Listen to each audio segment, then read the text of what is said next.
In 1986, in the quiet town of Pill, Massachusetts, the Bowen family moved into an old colonial house.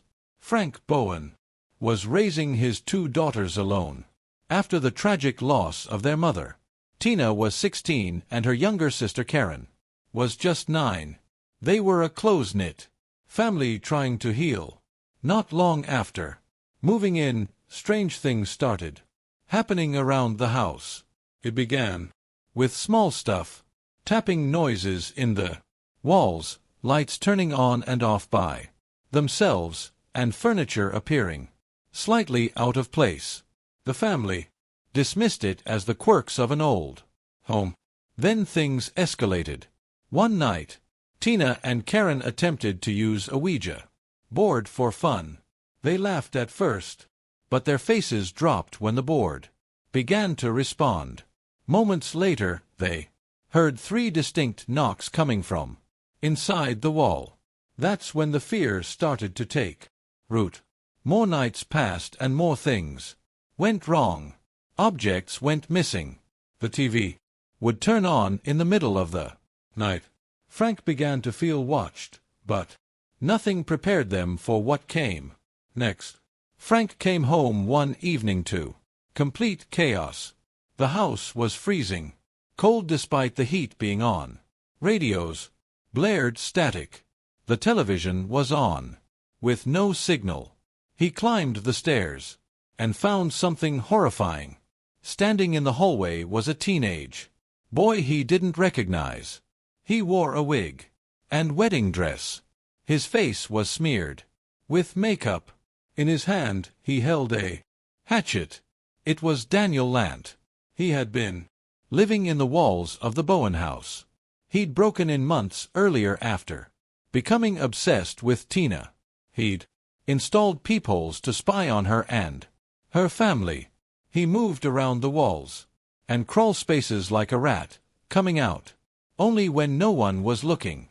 The noises, the missing items, and the feelings of being watched, it was all him.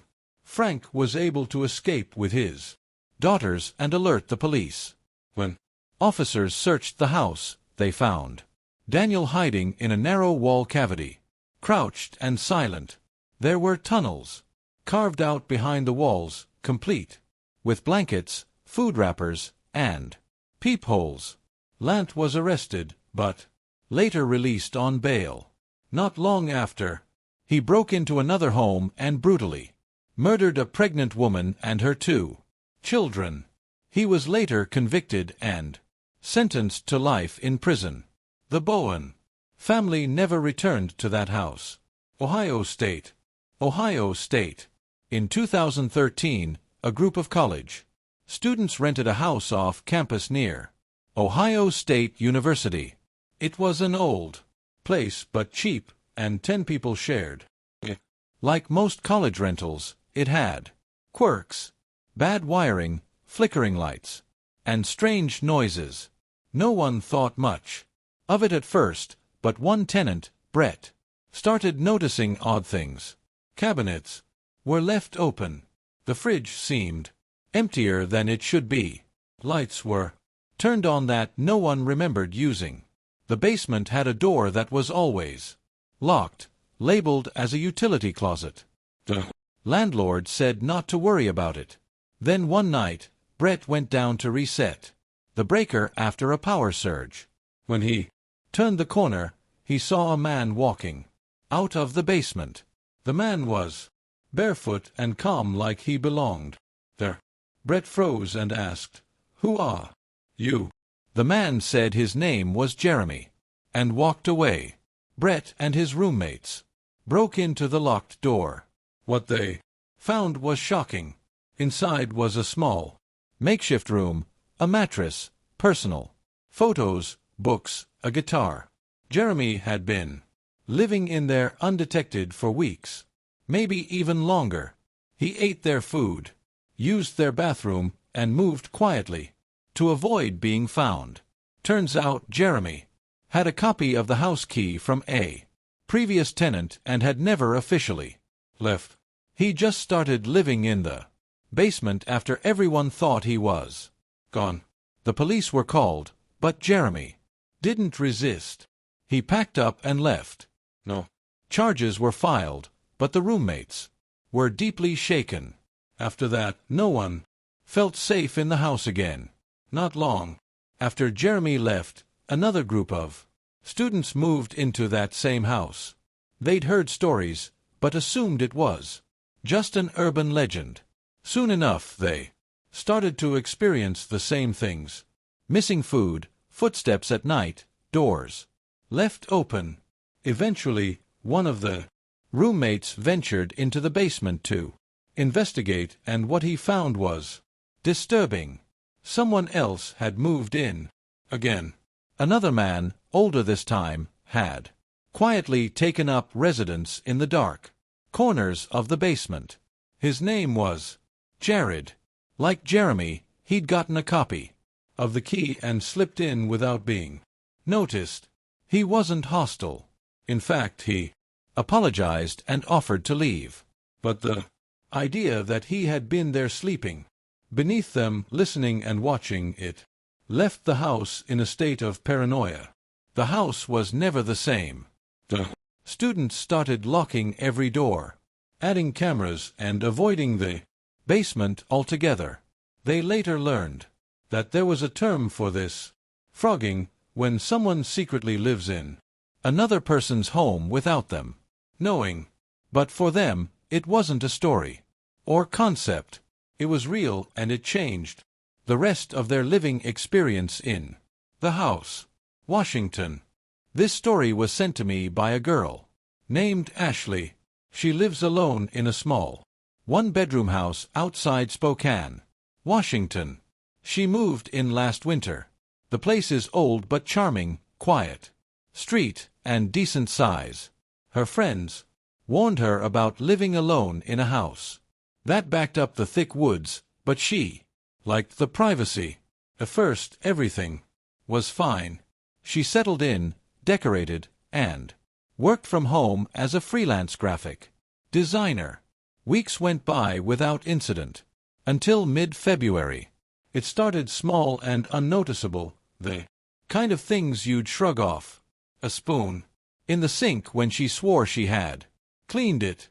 Her shampoo bottle moved slightly, lights flickering once or twice. She thought maybe she was just tired, maybe she was slipping. Then she started hearing things. At night, while watching TV in bed, she'd hear soft tapping in the walls. It wasn't mice. It was slow and rhythmic, almost like knuckles. First, she assumed it was old pipes or maybe the wood settling, but the tapping would happen after midnight, sometimes right after she turned off the TV, like it was waiting. A few nights later she heard something new, scraping coming from the air vent near the ceiling in her bedroom. It only lasted a second, and then silence. She stood on a chair and shined her phone flashlight into the vents, but saw nothing, just darkness. She didn't think much of it until one day, about 3 weeks after the noises started, when she woke up and found her back door wide open. No signs of forced entry or anything missing. The door was just wide open, like someone had left in a hurry or answered quietly. She called the police, and they looked around and said the lock may have malfunctioned. They advised her to get a new one. She replaced all the locks that day, but something still felt wrong. That night, as she was lying in bed, she heard the scraping again, then footsteps, not in the livable space of her house, but above her in the crawl space between the ceiling and the roof. It stopped as soon as she grabbed her phone. She didn't sleep that night, and the next morning she climbed into the attic through the hallway panel. It was mostly insulation, dead bugs, and old boards. But in one far corner she found something that didn't belong. A plastic water bottle, an empty granola wrapper, and the unmistakable shape of a rolled-up sleeping bag. Someone had been living up There. She bolted, called the police, and refused to go back in. This time, the officers did a full sweep, and they found him. The man was hiding inside the wall cavity behind her bedroom closet. He had built himself a narrow tunnel, accessed through a loose panel behind the furnace in the laundry room. There was a small campite, bags of food, and a pile of clothes. They said it looked like he'd been there for weeks, at least a month. He had cut a small peephole through the drywall covered by a vent. Great. From there, he had a perfect view of her bed. He watched her sleep every night. They arrested him, but he had no ID and no explanation, just some random drifter, likely homeless. But they think he had been watching her even before she moved in. There were scuff marks in the crawl space like he'd been using it long before she noticed anything wrong. Ashley moved out that same week. The landlord tried to patch up the walls and make the place feel new again, but apparently no one wanted to rent it. The idea that someone could live just inches away from you in the walls in the dark is enough to make anyone's skin crawl.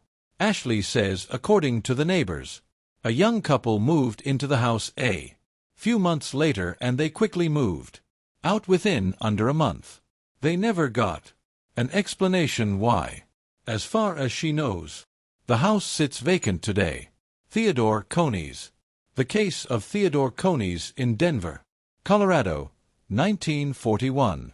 Philip Peters was a 73-year-old retired railroad auditor who lived alone while his wife recovered in the hospital. He was known to be polite and quiet, a man of strict routines and old-world values. His home was a small Victorian structure, built decades earlier with tight eaves, and an attic space that most would consider uninhabitable. Peters had lived in that house for decades, and he knew its creaks, drifts, and shifting shadows. But what he didn't know was that someone else was learning those things too. Someone who had been living right above his head. Theodore Coneys, a local man in his early 60s, had once been acquainted with Peters, desperately ill and homeless. Coneys decided to visit the home unannounced. Finding it empty, he let himself in. When he saw that the attic had a small crawl space barely large enough for a grown man to squeeze into, he made a decision that would define his life and also end in others. Coneys lived in the attic for weeks, maybe longer, without ever being seen. He crept down only when he was certain Peters was out, stealing small amounts of food, water, and newspapers. He left little evidence of his presence except 4 odd creaks and faint footsteps. Peters chalked up to the old bones of the house. But one night everything changed. Peters came home early from a hospital visit and heard movement upstairs. Investigating, he climbed the staircase and was met by Coneys, who was emerging from the attic hatch. Startled and desperate, Coneys attacked Peter with an old iron stove shaker. He beat him to death and disappeared back into the attic. When police arrived, they were at a loss. There was no forced entry, no missing valuables. The doors were locked from the inside. They called it the ghost house murder.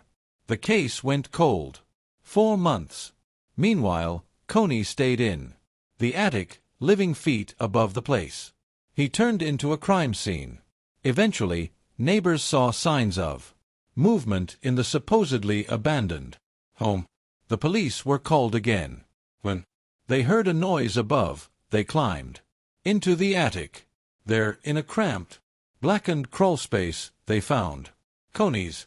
He was filthy, emaciated, and seemed like he'd gone insane. He'd been living in the walls of that house for over 5 weeks after the murder, surviving off stored food and tap water, emerging only to pace and stare through the ventilation grates. He confessed on the spot. The press dubbed him the Denver Spider-Man, and he was sentenced to life in prison. The house was never occupied again. South Carolina. South Carolina, 2012. A woman living with her 5 children began to notice strange things around the house. She had just ended a long and rocky relationship with a man who had a history of erratic behavior, including multiple stints in jail. But she had moved on and tried to rebuild her life, focusing on her kids and her home. One night, as she lay in bed, she noticed something odd. Nails from the ceiling began to push downward. It looked as if someone were trying to remove them from above. She heard scratching and faint thumps and what she thought was whispering. She dismissed it at first as stress or imagination, but then things escalated. Objects would move slightly from where they had been placed. Her food disappeared faster than it should. One morning, she woke to find insulation debris on her bed. Finally, she sent her nephew to investigate the attic. What he found shocked them all. Her ex-boyfriend was living up there. He had carved out a tiny makeshift living space beside the heating unit.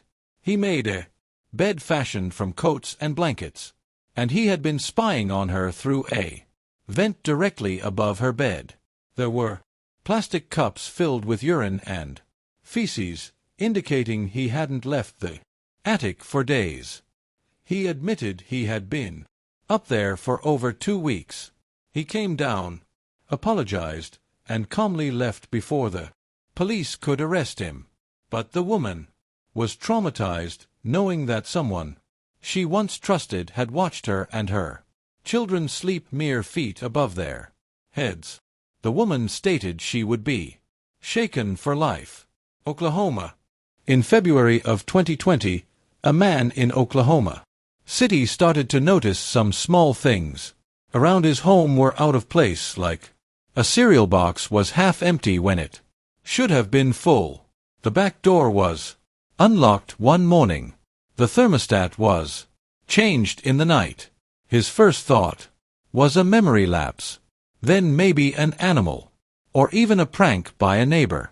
But the disturbances continued, always subtle, but just enough to be unsettling. One day, he finally decided to investigate the attic. He expected to find a dead raccoon or maybe some birds. Instead, as he poked his head through the hatch, his flashlight landed on something horrifying. A mattress, a pile of clothing, and a man fast asleep. The intruder was in his 30s and looked unkempt and exhausted. The homeowner backed away and called the police, holding the man at gunpoint until they arrived. Investigators later learned the intruder had climbed an exterior staircase and entered through an unused rear attic door. He had lived in the home for nearly a week without being noticed.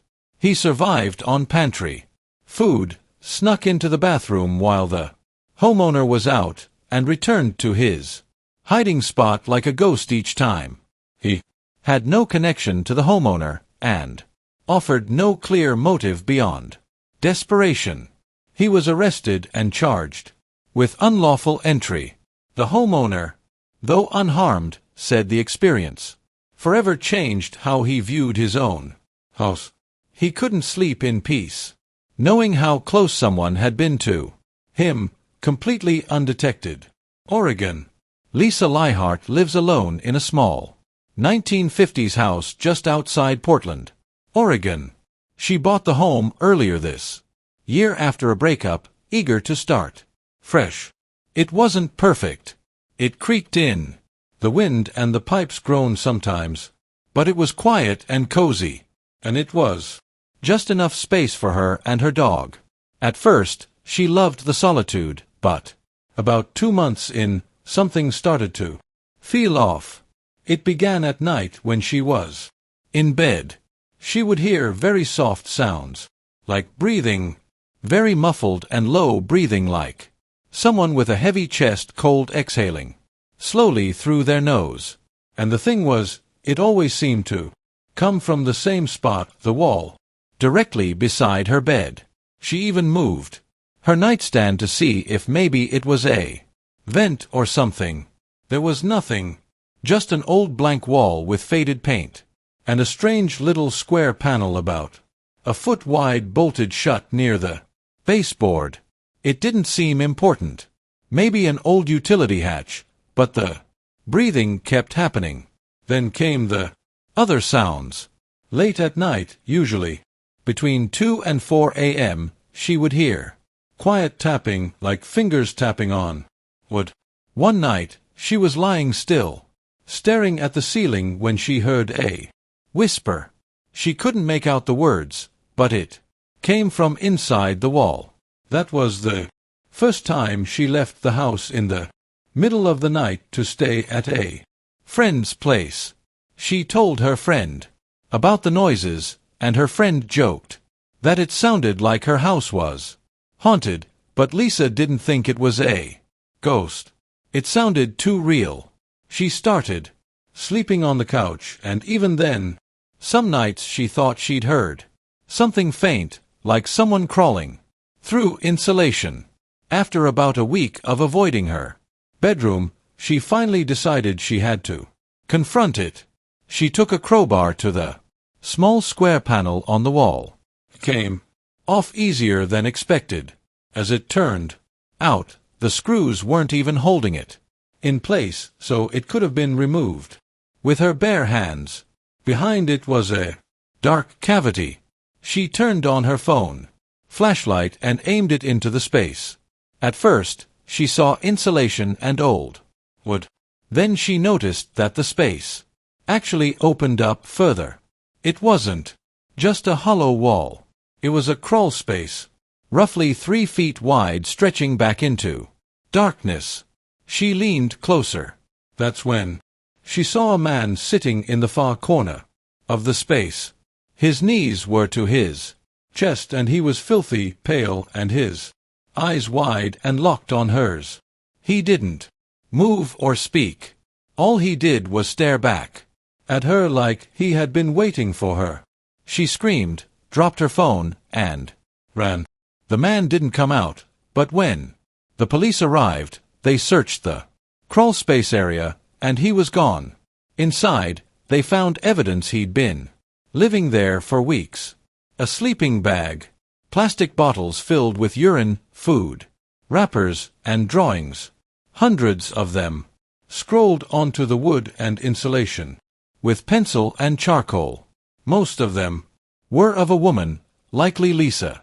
The man had accessed the crawlspace through a forgotten storage hatch in the basement utility closet. It led up behind the walls of her bedroom, directly to the spot where the breathing had come from. He'd likely been watching her, listening to her sleep. The police never caught him. They said he might have been homeless, or maybe something worse. Someone who had picked her at random. Someone who knew to stay hidden. Lisa moved out immediately. She's still in therapy, and she hasn't lived alone ever since this incident.